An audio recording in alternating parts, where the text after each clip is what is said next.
aquela história das profissões do futuro que ainda não existem? Eu admito que eu odeio essas notícias pretensiosas, mas a área que eu trabalho hoje, ela é meio que uma delas, porque ela não existia até, sei lá, uns 4 anos atrás. E essa área, ela é um híbrido entre duas áreas da TI. E só por curiosidade, fui dar uma olhada como que tá no Brasil e eu percebi que o número de vagas está aumentando para essa área, com salários muito interessantes, assim como a gente pode ver nessa página. Se você deve, ou se você é analista de dados, ou se você trabalha com qualquer área da TI, preste atenção porque nesse vídeo talvez você vai aprender uma coisa nova. Nesse vídeo eu vou falar sobre essa área que você provavelmente não conhece e eu vou falar sobre a parte de salários, tecnologias que você precisa saber e onde ela se encaixa entre as outras áreas da TI. Em uma visão ultra simplificada, só para ficar fácil para explicar aqui, imagine uma determinada empresa onde a gente tem a equipe dos devs. A responsabilidade desses devs é de criar aplicativos, enfim, dar vida à ideia, necessidades do negócio de uma empresa, seja ele aplicativos internos ou externos. E as tecnologias aqui envolvidas, elas são múltiplas. Por exemplo, aplicações web, mobile, feito com Java, TypeScript, Ruby, C Sharp, PHP, e a parte de front-end, né, React ou Vue. E aí a gente tem o Data Engineer. E ele tem como responsabilidade de construir os pipelines, ou seja, como se fosse tipo um encanamento, para levar o dado de todos esses aplicativos e da empresa toda, né, seja lá de um RP ou de fontes externas, para um Data Warehouse. De forma que seja possível você analisar esses dados em conjunto. Por exemplo, com dados de vendas que vêm do RP, com dados do RH, ou com cadastros na aplicação que foi desenvolvida, né, pelos desenvolvedores. E aqui ele vai trabalhar com tecnologias como, por exemplo, Apache Airflow, Spark, Python, etc. E aí a gente tem os Data Analysts. Eles são responsáveis por disponibilizar esses dados de forma digerível para o pessoal, né, de negócios, para ele poder ter certos insights. Esses insights eles vão poder ajudar a responder perguntas como, por exemplo, por que o churn aumentou no mês passado? Ou quais são os melhores canais de aquisição? Então, o Data Analyst ele trabalha muito em conjunto com o negócio para entender os requisitos, né, desses dados. E aí, a partir disso, ele vai construir painéis, né, ou dashboards, para responder essas perguntas. Por exemplo, forecast, né, que é a projeção, ou budget, que é o orçamento. E aqui normalmente eles vão trabalhar com Excel ou com ferramentas de BI, por exemplo, Power BI, Looker, Click, Tableau, enfim. Mas é aqui onde a gente encontra certos problemas. Os Data Analysts eles podem fazer alguns dashboards não muito otimizados e que não são reproduzíveis. Por exemplo, sabe aquela história quando uma pessoa sai da empresa, ela é a pessoa que mais manjava do negócio e aí todo aquele conhecimento vai embora junto com ela? Então, além disso, não dá para você testar se o dado está correto,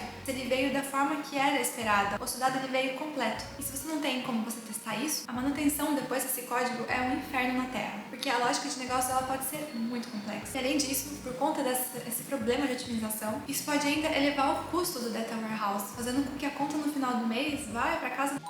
Se você trabalha com data, você provavelmente já viveu aquele pesadelo e você recebeu uma mensagem do business na sexta-feira, às 5 horas da tarde, é sempre esse dia e essa hora. E do nada o valor de vendas duplicou. E você precisa resolver urgente aquilo. E na segunda-feira vai ser disparado um relatório para a empresa inteira com o resumo das vendas da semana anterior. E aí até você descobrir de onde veio o erro, quem é o responsável por esse erro, o porquê que aconteceu isso do nada, olha, só de lembrar disso a minha gastrite já começa a atacar. E é aqui que se encaixa a profissão que eu quero apresentar nesse vídeo. Uma profissão que resolve todos esses problemas. E as principais atividades desse profissional é fornecer dados limpos e transformados prontos para o Data Analyst e aplicar as melhores práticas de desenvolvimento de software nesse código de análise. Por exemplo, controle de versão com Git, testes, integração contínua, além dele manter toda a documentação atualizada e já com as definições dos dados. E dentre as tecnologias a gente está falando entre de SQL, Git, Python, Continuous Integration e principalmente uma ferramenta que está causando uma revolução no mercado chamada dbt, que é o Data Build Tool. dbt ele é uma ferramenta open source que permite que os analistas e os engenheiros de dados automatizar a testagem e a implementação do processo de transformação de dados. E como eu disse, isso é muito útil, porque as empresas elas têm uma lógica de negócios cada vez mais complexas por trás, né, de todos os relatórios de dados. Então, essa ferramenta de dbt, ela registra todas as alterações feitas, né, dessa lógica e aí facilita no segmento dos dados e atualização ou correção desse pipeline por meio do controle de versões. Se você está gostando desse vídeo, não se esqueça de você curtir, de você se inscrever no canal, fazer todas essas coisas que eu sempre fico com muita vergonha de pedir. Mas, sem mais delongas, essa profissão é o que a gente chama de Analytics Engineer. E aqui eu vou mostrar os salários porque eu sei que é isso que você mais quer saber. E também um exemplo de um job description, que é uma descrição de uma vaga para a gente ter mais ou menos uma ideia do que se pede, de quais são as responsabilidades para essa posição.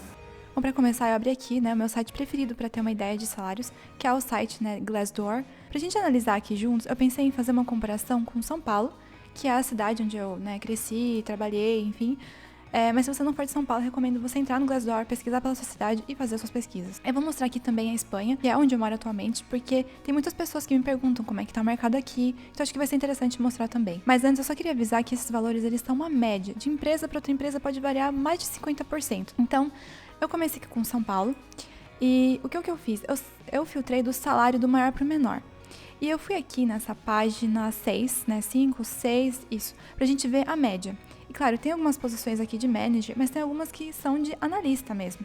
Então, por exemplo, vim aqui no Mercado Livre, então o valor dos salários, eles vão mais ou menos nesse range. Nessa empresa Alice também, mais ou menos esse valor. Aí, quando a gente vai mais pra página 9, é onde mais ou menos eu encontro o que eu acredito, né, que sejam umas posições mais pleno sênior. Então, aí pode ter um valor mais ou menos que vai desse valor, entre esse, né? E aí, quando a gente vai para a parte que já é mais de gerência, né, aí já quase, né, duplica o valor. E, por exemplo, nessa empresa aqui, né, isso aqui com certeza essa empresa aqui já é por hora, mas tem algumas empresas aqui, por exemplo, essa da Creditas, esse valor com certeza ele é por ano, né? Então, mas é só para vocês terem uma ideia mais ou menos de como que funciona para essas posições mais de gerência. Bom, e aqui na Espanha, né, eu fiz a mesma coisa, eu também selecionei do salário do maior para o menor, vim aqui na página 4 para ter mais ou menos uma ideia. E os valores aqui, eles já são mostrados como salários anuais. No Brasil, normalmente a gente fala de salários por mês, mas na Europa e Estados Unidos normalmente é anual. E, de novo, né, é uma média, tem empresas pagando muito menos do que isso, mas tem empresas pagando muito mais, né, do que isso. Eu diria que mais ou menos esses valores, assim, que são entre as médias anuais na Espanha. E já para a parte de gerência, né, para fazer a mesma comparação, tem algumas empresas que realmente são os valores bem altos, mas é mais ou menos nessa média, assim, para a parte de... Tanto aqui já é, por exemplo, uma posição senior, mas aqui já é né, tipo um gerente, né, o head of data e tal. Então é mais ou menos esse valor. Bom, e aí eu também peguei e abri aqui no LinkedIn pra gente ver as vagas, como que tá nas vagas em São Paulo. Eu pesquisei então por Analytics Engineer, me resultou em 92 resultados, mas como essa posição é relativamente nova, então tem muita coisa no meio que tende mais para Data Engineer ou Data Analyst. Mas tem vagas específicas para Analytics Engineer, como essa da Nubank. E uma coisa interessante é que na descrição, ele não falou especificamente, né, do DBT, mas quando ele fala noções sobre boas práticas de engenharia de software, eu sei do que eles estão falando. E eu sei que eles usam DBT porque eu participo do Slack, né, do DBT, e eu encontrei uma pessoa que trabalha no Nubank lá. Então, com certeza, eles usam. E eu achei interessante também que eles colocam que prestar atenção que essa vaga não é uma posição nem de Business Analyst, nem de Machine Learning, nem de Data Scientist. Aí eu abri essa outra vaga aqui também, que é nessa Brasil Paralelo. E aqui ele já fala, né? Ó, diferencial, Git, DBT e Python.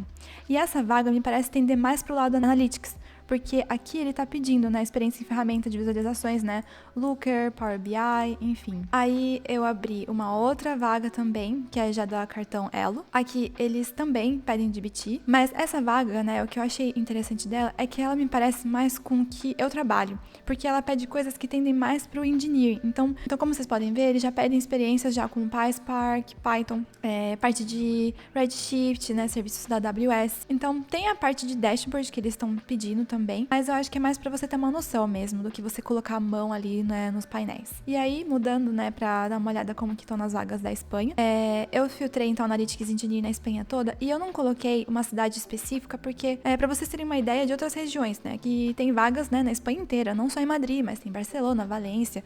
Eu tava vendo aqui, até chama vaga em Maiorca. E aqui também, né, na Espanha, na Europa também, é uma área nova. Então, você encontra um pouco de Data Engineer, BI, enfim. Mas as vagas específicas de Analytics Engineer, eu peguei essa para mostrar duas coisas. As tecnologias, né, e principalmente que muitas vagas aqui, elas são postadas em inglês. Um dia eu recebi um direct de uma pessoa perguntando da importância de saber espanhol, né, para vir trabalhar aqui. Eu acho importante mostrar que o espanhol é sim importante, mas você ter o inglês é o que vai te abrir muito mais portas. Porque grande parte das empresas na Espanha, elas pedem inglês, porque como essa aqui mesmo, né, que a gente tá dando uma olhada, são empresas que têm escritórios espalhados, né, por toda a Europa. Então, se você é um Analytics Engineer e precisa fazer um projeto para o time da Inglaterra, você vai ter que se comunicar, né, em inglês com eles. Mas não é uma regra, eu achei uma outra vaga aqui também, que essa daqui já tá toda em espanhol, e aqui ela pede inglês também. É desejável, mas se colocou desejável, me parece não ser mandatório. Senão a vaga já estaria toda em inglês. Mas é só para mostrar que tem essas opções sim, também pedindo DBT, SQL, enfim. Falando um pouco mais sobre essa área, a linha entre essas duas profissões ela ainda é muito cinza.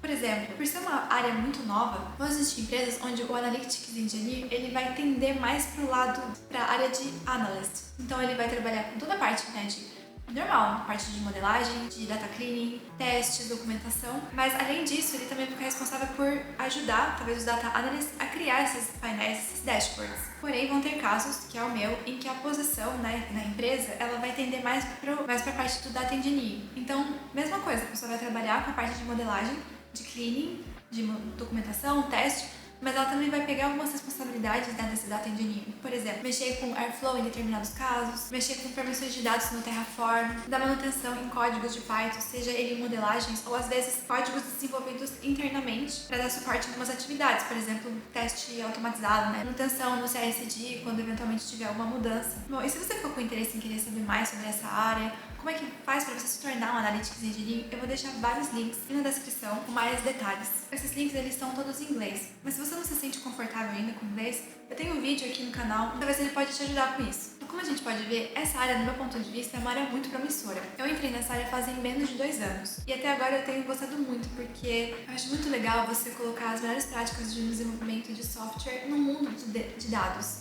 Estou muito feliz de trabalhar no meu dia a dia com testes automatizados, né, TDD, que é a prática de você escrever o seu teste antes de você escrever o código, versionamento com Git, pull request, trabalhar dessa forma colaborativa, sabe? E todo mundo poder revisar aquilo que você fez, propor melhorias, né, no código, tanto quanto na documentação. Enfim, todas essas práticas que eu acho que elas agregam muito valor no mundo de dados. Bom, se você tiver qualquer dúvida sobre alguma coisa que eu não falei nesse vídeo, pode deixar aqui nos comentários. Eu leio todos os comentários, eu tento responder todos eles. Bom, e se inscreva no canal caso você tenha mais interesse em saber sobre essa área de TI, sobre como trabalhar na Europa, enfim. Vou ficando por aqui, então a gente se vê na próxima.